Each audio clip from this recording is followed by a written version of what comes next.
जरा इस सिचुएशन की कल्पना की जाए। एक कमरा है, कोई ताला नहीं लगा है, पैरों में कोई भारी जंजीर भी नहीं बंधी है। और सामने का दरवाजा भी पूरी तरह से खुला हुआ है। बिल्कुल, दरवाजा खुला है, लेकिन फिर भी एक इंसान उस खुले दरवाजे से बाहर एक कदम भी नहीं रख सकता। वो पूरी तरह से कैद है। सुनने में थोड़ा अजीब लगता है ना?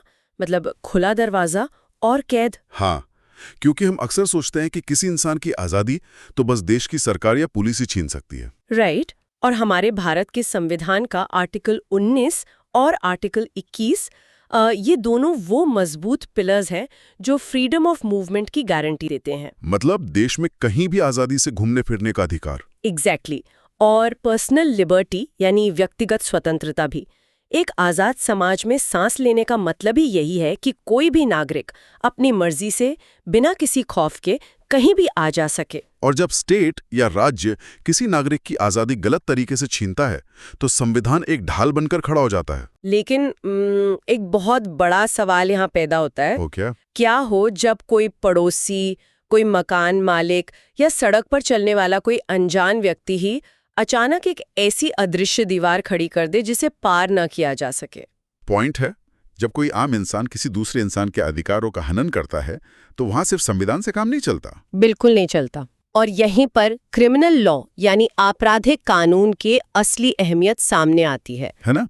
क्योंकि समाज में व्यवस्था बनाए रखने के लिए यह तय करना बहुत जरूरी है कि एक व्यक्ति की आज़ादी बिल्कुल वहीं खत्म हो जाती है जहाँ से दूसरे व्यक्ति की आज़ादी शुरू होती है। सही बात है। और इसीलिए आज के इस गहरे विश्लेषण में हमारा एक बहुत ही खास मिशन है। जी हाँ, आज की इस चर्चा में हम पुराने इंडियन पीनल कोड यानी आईपीसी और नए भारतीय न्याय संहिता BNS 2023 के तहत दो बहुत ही अहम कानूनी पहलुओं को डिकोड करने वाले हैं। पहला विषय है रॉन्गफुल रिस्ट्रेंट, मतलब गलत तरीके से रास्ता रोकना। और दूसरा है रॉन्गफुल कन्फाइनमेंट यानी गलत तरीके से बंदी बनाना। अक्सर लोग सोचते हैं कि किसी को बंदी बनाने के लिए किसी अंधेरे कमरे में ताला लगाना जरूरी है। पर आज हम इसी बात की गहराई में जाएंगे कि क्या बिना दीवार या ताले के भी किसी को कैद किया जा सकता है? कानून की नज़र में ये अदृश्य दीवारें कैसे काम करती हैं? तो चलिए इस कानूनी उलझन को परत दर परत सुलझाते हैं। सबसे पहले बात करते हैं रॉन्गफुल रिस्ट्रेंट की।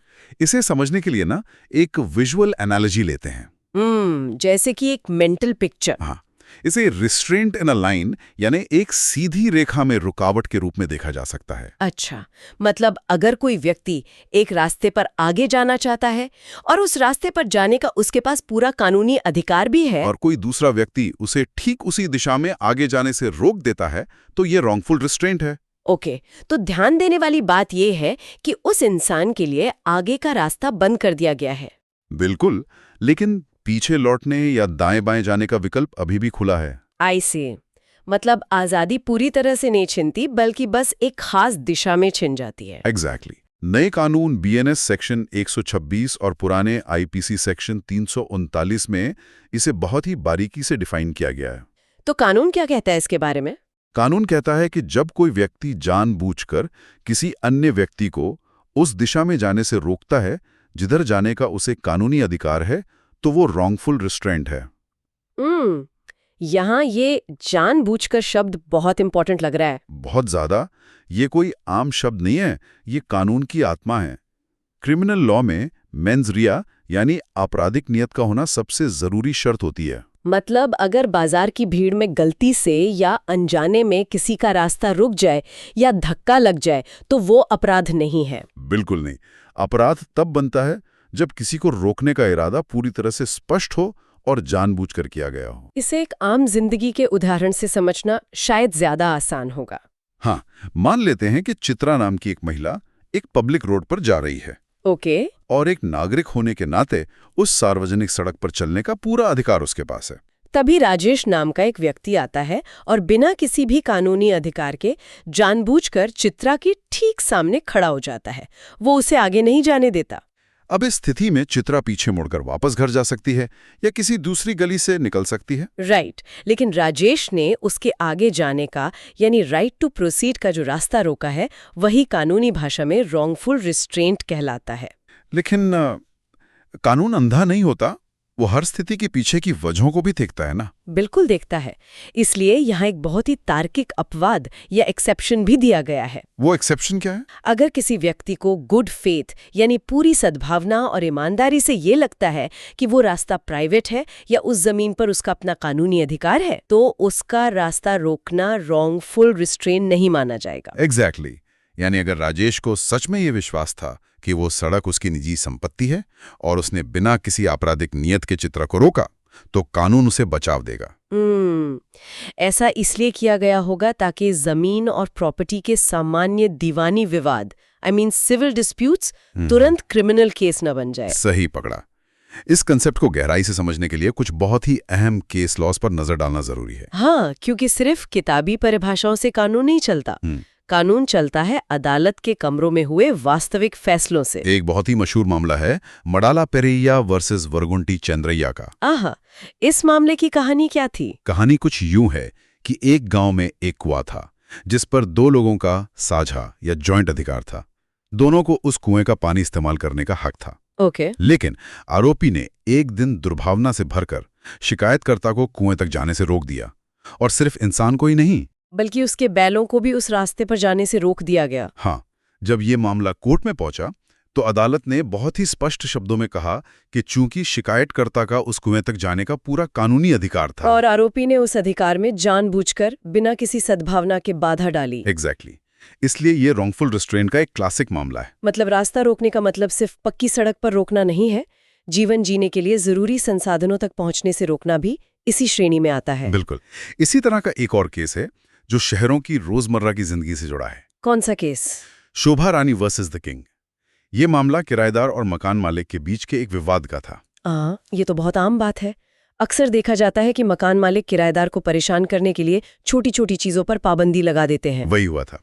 इस केस में मकान मालिक ने किराएदार को उस बाथरूम का इस्तेमाल करने से रोक दिया जिस पर किराएदार का कानूनी अधिकार था। ओह, तो कोर्ट ने क्या कहा? कोर्ट ने इसे भी रॉन्गफुल रिस्ट्रेंट माना। ये फैसले इस बात की गवाही देते हैं कि किसी इंसान को उस जगह तक जाने से रोकना जहां जाने का उसे हक है, एक आपराधिक कृत्य है। लेकिन वेट, क्या हर बार रास्ता रोकना अपराध होता है? ये सवाल बहुत दिलचस्प है। बहुत अच्छा सवाल है। एक केस ऐसा भी है जहां रास्ता रोका गया लेकिन कोर्ट ने उसे अपराध नहीं माना। सच में? ऐसा कैसे हो सकता है? Sauri Prasad Patnaik versus state of Orissa का मामला किसी भी कामकाजी इंसान की हताशा को बहुत अच्छी तरह दर्शाता है। जरा इस कहानी को डिटेल में बताइए। जरा कल्पना कीजिए, एक पशु चिकित्सक यानी वेटरनरी सर्जन है जिससे कई महीनों से उसकी सैलरी नहीं मिली है। घर चलाना मुश्किल हो रहा होगा। बहुत मुश्किल। और एक दिन जब उसका बॉस, जो कि एक बड़ा सरकारी अधिकारी था, ऑफिस से अपनी शानदार जीप में बैठकर आराम से निकलने लगा, तो डॉक्टर ने क्या किया? वो डॉक्टर अपना विरोध जताने के लिए जीप के ठीक सामने आकर खड़ा हो गया। उसने रास्ता रोक दिया था। टेक्निकली तो ये रॉन्गफुल रिस्ट्रेंट हो गया ना? लेकिन यहां ध्यान देने वाली बात यह है कि थोड़ी ही देर बाद अपना कड़ा विरोध दर्ज कराने के बाद उस डॉक्टर ने खुद ही जीप को रास्ता दे दिया। अच्छा, मतलब उसने परमानेंटली नहीं रोका था। हाँ। जब इस मामले में रॉन्गफुल रिस्ट्रेंट का चार्ज लगा तो कोर्ट ने इस फैसले के पीछे का तर्क बहुत गहराई से देखा। तो अदालत ने क्या पाया? अदालत ने पाया कि डॉक्टर का इरादा अधिकारी को स्थायी रूप से बंधक बनाने या रोकने का नहीं था। उसका इरादा सिर्फ एक पल के लिए ध्यान खींचना और अपनी बात अधिकारी तक पहुंचाना था। आई सी। मतलब उसमें वो मेंस रिया या दुर्भावना मौजूद नहीं थी जो किसी व्यक्ति की आजादी को छीनने के लिए जरूरी होती है। एग्जैक्टली। ये महज एक प्रतीकात्मक विरोध, सिंबॉलिक प्रोटेस्ट था। इस कहानी से यह स्पष्ट होता है कि कानून सिर्फ हरकत को नहीं देखता, हरकत के पीछे छिपे इंसान के दिमाग को भी पढ़ता है। वाह, ये बहुत ही बारीक पॉइंट है।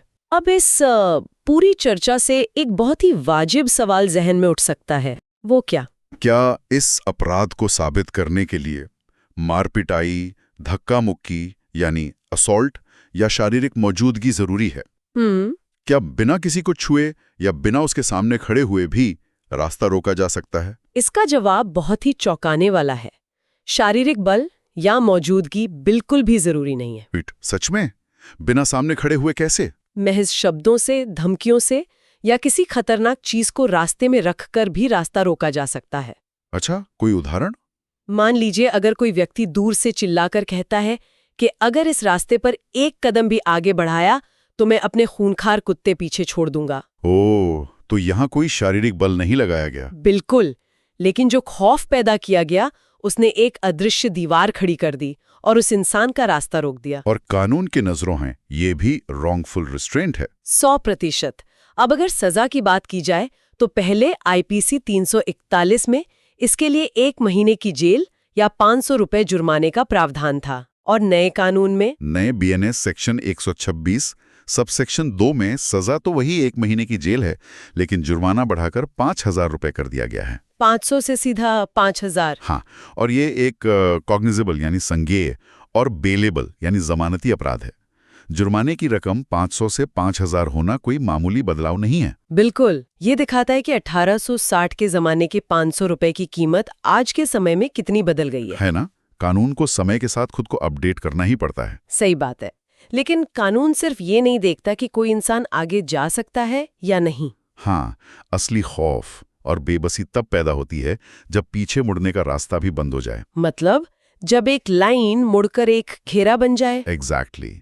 अब तक के विश्लेषण में रिस्ट्रेंट इन अ लाइन की बात हुई, लेकिन अब उस कहीं ज्यादा गंभीर स्थिति की ओर बढ़ते हैं जहां इंसान के पास पीछे मुड़ने या दाएं बाएं जाने का कोई विकल्प नहीं बचता। रॉन्गफुल कन्फाइनमेंट कहा गया है, जिसे पुराने आईपीसी में धारा 340 कहा जाता था, मतलब गलत तरीके से बंदी बनाना। इसे कन्फाइनमेंट इन अ सर्कल यानी एक दायरे या घेरे में कैद कहा जा सकता है। इसमें किसी इंसान की आज़ादी का सिर्फ एक हिस्सा नहीं छिनता, बल्कि उसकी आज़ादी पूरी तरह सस्पेंड हो जाती है। Total suspension of liberty. इंसान एक लक्ष्मण रेखा के अंदर कैद हो जाता है जिसे वो पार नहीं कर सकता। इस अंतर को बहुत स्पष्ट रूप से समझा जाना चाहिए। रॉन्गफुल रिस्ट्रेंट एक आंशिक रुकावट यानी पार्शियल रिस्ट्रिक्शन है, जबकि रॉन्गफुल कन्फाइनमेंट एक संपूर्ण रुकावट यानी एब्सोल्यूट रिस्ट्रिक्शन है। बिल्कुल। जब किसी को इस तरह गलत तरीके से रोका जाता है कि वो इंसान कुछ निश्चित सीमाओं के बाहर जा ही नहीं सकता, तो वो पूर्ण रूप से बंदी बनाया जाना माना जाता है। हमारे सोर्स मटेरियल में इस कॉन्सेप्ट को समझाने के लिए कुछ बहुत ही बेहतरीन और विविध उदाहरण दिए गए हैं। हाँ, एक उदाहरण तो पौराणिक कथाओं से आता है। माता यशोदा द्वारा बाल कृष्ण को ओखली से बांधने वाला प्रसंग, है ना? एग्जैक्टली। जब उन्हें रस्सी से ओखली से बांध दिया गया तो उनकी मूवमेंट पूरी तरह रुक गई। वे किसी भी दिशा में नहीं जा सकते थे। ये पूरी तरह से कन्फाइनमेंट इन अ सर्कल का एक क्लासिक उदाहरण है, जहां आजादी पूरी तरह से छीन ली जाती है। इसी तरह इतिहास का वो काला पन्ना याद किया जा सकता है जो इन लिमिट्स की भयावहता को दिखाता है। जलियांवाला बाग की घटना। वो तो बहुत ही भयानक था। जनरल डायर ने उस मैदान के हर निकास या एग्जिट को बंद कर दिया था। वहां मौजूद हजारों लोगों के पास बाहर निकलने का कोई रास्ता नहीं था। वे ऊंची चारदीवारी के अंदर पूरी तरह से कैद हो गए थे। ये महज एक रास्ता रोकने की बात नहीं थी, ये चारों तरफ से आजादी छीन लेने की घटना थी। आम जिंदगी के उदाहरणों में भी ये बहुत आम है।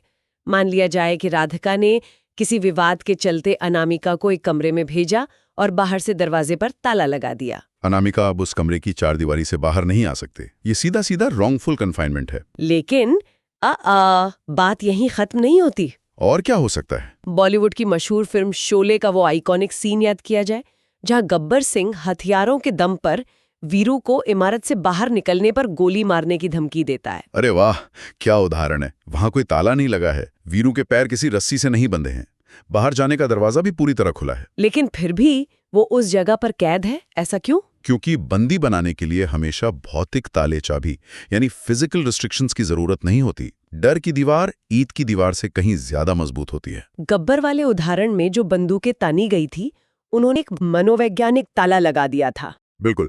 इस मनोवैज्ञानिक पहलू पर थोड़ी और गहराई से विचार करना बहुत जरूरी है। डर की दीवार आखिर कैसे काम करती है? क्या खौफ का कोई ठोस कानूनी आधार है? न्यायपालिका ने इस पर बहुत ही महत्वपूर्ण और विस्तृत फैसले दिए हैं। State of Gujarat versus Keshav Lal के केस में अदालत ने इस कंसेप्ट को बहुत ही बारीकी से डिकोड किया। इस केस में कोर्ट ने क्या माना? कोर्ट ने माना कि अगर पीड़ित के मन में ये रीजनेबल एप्रीहेंशन यानी वाजिब डर पैदा हो जाए कि बाहर निकलने की कोशिश करने पर उस पर शारीरिक बल प्रयोग होगा या उसे गंभीर नुकसान पहुंचाया जाएगा, हाँ, तो वो स्थिति कन्फाइनमेंट ही मानी जाएगी। कोर्ट ने स्पष्ट किया कि वास्तविक शारीरिक पाबंदी साबित करना जरूरी नहीं है। मतलब सिर्फ ये साबित करना काफी है कि पीड़ित के मन में ये प्रभाव पैदा हो गया था कि वो वहां से जाने के लिए आजाद नहीं है। एग्जैक्टली। सत्ता और रसूख के डर को दिखाने वाला एक और बहुत ही शक्तिशाली मामला है स्टेट वर्सेस बालकृष्णन का केस।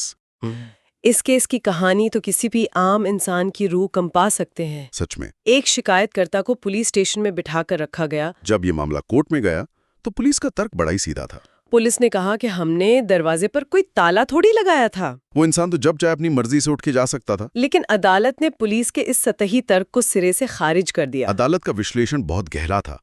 कोर्ट ने कहा कि पुलिस स्टेशन कोई आम जगह नहीं है। बिल्कुल, ये एक ऐसी जगह है जहां पुलिस का पूर्ण दबदबा और सत्ता का खौफ होता है। एक आम नागरिक जो कानून और वर्दी के रौब को जानता है, जब वो पुलिस स्टेशन के माहौल में होता है तो वो खुद को कभी आजाद महसूस नहीं कर सकता। भले ही दरवाजा पूरा खुला हो, लेकिन सत्ता के डर और उस भारी माहौल के दबाव के कारण वो इंसान मनोवैज्ञानिक रूप से कैद ही माना जाएगा। इसलिए कोर्ट ने इसे पूरी तरह से रॉन्गफुल कन्फाइनमेंट माना। यह फैसला एक बहुत ही बड़ा संदेश देता है। ये साफ करता है कि खुले दरवाजे का मतलब हमेशा आज़ादी नहीं होता, अगर उस दरवाजे के पार जाने का अंजाम खौफनाक हो। बहुत खूब कहा। इंसान की आज़ादी सिर्फ उसके पैरों में नहीं होती, उसके दिमाग में भी होती है। अगर किसी के दिमाग में खौफ बैठाकर उसे रोक दिया जाए तो इसका मतलब है कि उसकी असली आज़ादी छीन ली गई है। इसी गंभीरता और खौफ के प्रभाव को देखते हुए नए कानून बीएनएस में सजा के प्रावधानों को बहुत सलीके से तय किया गया है। पुराने आईपीसी में धारा 342 से 348 तक सजा के प्रावधान बिखरे हुए थे ना? हाँ, लेकिन अब बीएनएस 127 के अलग-अलग सबसेक्शंस में इन्हें बहुत स्पष्ट और कड़ा कर दिया गया है। जैसे जैसे कैद का समय बढ़ता है या कैद करने की नीयत खतरनाक होती जाती है, सजा के पैमाने यानी एस्केलेटिंग कॉन्सिक्वेंसेस भी उसी हिसाब से ऊपर जाते हैं। अगर कोई किसी को बेसिक तरीके से कुछ घंटों के लिए कैद करता है, जो बीएनएस 127 सबसेक्शन 2 के तहत आता है, तो इसके लिए अधिकतम 1 साल तक की जेल हो सकती है। और जुर्माने की रकम को आईपीसी के 1000 रुपए से बढ़ाकर सीधा 5000 रुपए कर दिया गया है। लेकिन अगर ये कैद लंबी चले, यानी 3 या उससे अधिक दिन के लिए, बीएनएस 127 सबसेक्शन 3 के तहत, तो मामला ज्यादा संगीन हो जाता है। तब सजा क्या होगी? तब सजा 3 साल तक की जेल हो सकती है और जुर्माना 10,000 रुपए तक हो सकता है। और अगर ये स्थिति 10 दिन या उससे भी ज्यादा लंबी हो जाए तो? तब कानून इसे एक बेहद खतरनाक अपराध मानता है। बीएनएस 127 सबसेक्शन 4 के तहत 10 या अधिक दिन तक कैद रखने पर सजा 5 साल तक की जेल है। बाप रे, 5 साल! और यहाँ बीएनएस में एक बहुत ही अहम और बिल्कुल नया बदलाव किया गया है, जिसके पीछे की सोच समझना जरूरी है। वो क्या है? कानून अब स्पष्ट कहता है कि ऐसे मामलों में कम से कम यानी मिनिमम 10,000 रुपए का जुर्माना तो देना ही होगा। अच्छा, आखिर कानून ने ऐसा क्यों किया? जजों से जुर्माना कम करने का विवेकाधिकार यानी डिस्क्रेशन क्यों छीन लिया गया? इसका कारण यह है कि 10 दिन की कैद कोई अचानक गुस्से में हुआ विवाद नहीं हो सकता। राइट। ये एक सोची समझी कैलकुलेटेड साजिश होती है जो किसी की जिंदगी के 10 दिन पूरी तरह चुरा लेती है। बिल्कुल, ये किडनैपिंग के बेहद करीब पहुंच जाती है। इसलिए न्यूनतम जुर्माने का प्रावधान एक सख्त संदेश है कि सिस्टम अब लंबी कैद को हल्के में नहीं लेगा। इसके अलावा भी कानून में कुछ अन्य अत्यंत गंभीर स्थितियों का जिक्र है। जैसे किसी इंसान को गुप्त रूप से इन सीक्रेट कैद करना, ताकि दुनिया में किसी को पता ही ना चले कि वो कहाँ है। या फिर किसी की संपत्ति ऐंठने के लिए एक्सटॉर्शन के लिए उसे कैद करना। या उससे कोई गैर कानूनी काम करवाने के लिए दबाव बनाने के इरादे से बंदी बनाकर रखना। इन सभी गंभीर स्थितियों में 3 साल तक की सजा का प्रावधान है। ये प्रावधान पहले से ज्यादा सख्त है क्योंकि इनमें सिर्फ आज़ादी नहीं छीनी जा रही है, बल्कि उस बेबस इंसान का इस्तेमाल एक हथियार की तरह किसी और बड़े अपराध को अंजाम देने के लिए किया जा रहा है। जैसे कि संपत्ति ऐंठने के लिए कैद करना, एक तरह से जबरन वसूली और कन्फाइनमेंट का बेहद खतरनाक मिला-जुला रूप है। इस पूरे कानूनी सफर और विश्लेषण को समेटा जाए तो एक बहुत ही स्पष्ट तस्वीर उभर कर सामने आती है। कानूनी भाषा में समझें तो रॉन्गफुल रिस्ट्रेंट एक बहुत व्यापक शब्द है, एक जीनस है जो आंशिक रुकावट को दर्शाता है। पार्शियल सस्पेंशन ऑफ लिबर्टी, एक दिशा में जाने की मनाही है लेकिन बाकी दुनिया खुली है। दूसरी तरफ रॉन्गफुल कन्फाइनमेंट उसी का एक अधिक गंभीर हिस्सा है, एक स्पीशीज है जहां आजादी का नामो निशान मिट जाता है। इंसान एक दायरे में पूरी तरह सिमट कर रह जाता है। और सबसे जरूरी बात जो इस चर्चा से निकल कर आती है वो ये है कि ये कानून सिर्फ फिल्मों में दिखने वाली बड़ी वारदातों, किडनैपिंग या अंडरवर्ल्ड के मामलों तक सीमित नहीं है। बिल्कुल नहीं।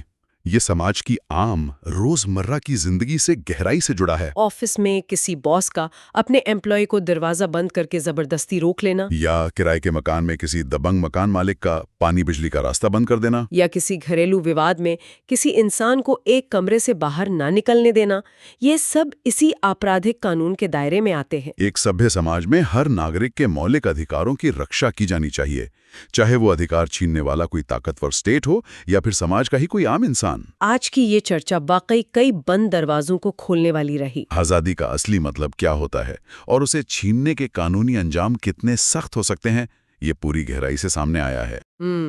लेकिन इस गहरे विश्लेषण को खत्म करने से पहले एक नए और बेहद विचारोत्तेजक सवाल के साथ इस चर्चा को एक अलग दिशा में ले जाना जरूरी है। एक ऐसा विचार जो हमारे आज के युग की सबसे बड़ी सच्चाई है। आज के इस आधुनिक डिजिटल युग में जहां इंसान भौतिक दुनिया से कहीं ज्यादा एक ऑनलाइन और वर्चुअल दुनिया में रहता है, जरा इस स्थिति की कल्पना की जाए।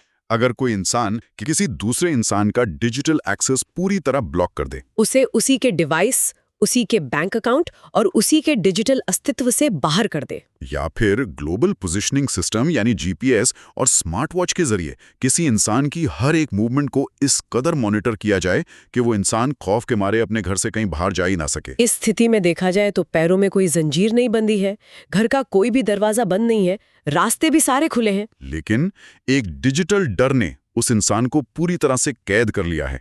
एक ऐसा सर्विलेंस का दायरा बन गया है जिसे वो चाहकर भी पार नहीं कर सकता। तो क्या आने वाले भविष्य में क्रिमिनल लॉ में इस तरह की स्थिति को डिजिटल रॉन्गफुल कन्फाइनमेंट या वर्चुअल रॉन्गफुल कन्फाइनमेंट माना जाएगा? क्या वो दिन अब दूर नहीं है जब हमारे आपराधिक कानून को ईंट पत्थर की दीवारों और शारीरिक खौफ की पुरानी परिभाषाओं से बहुत आगे बढ़कर इन नई और अदृश्य डिजिटल दीवारों को भी एक संगीन अपराध मानना पड़ेगा? इस बेहद गहरे और विचारोत्तेजक सवाल के साथ सोचने के लिए बहुत कुछ छोड़ते हुए आज के इस गहरे विश्लेषण को यहीं विराम देते हैं। कानून बदलता रहता है, समाज बदलता रहता है, लेकिन आज़ादी की अहमियत हमेशा वही रहती है। इस पर जरूर विचार किया जाए।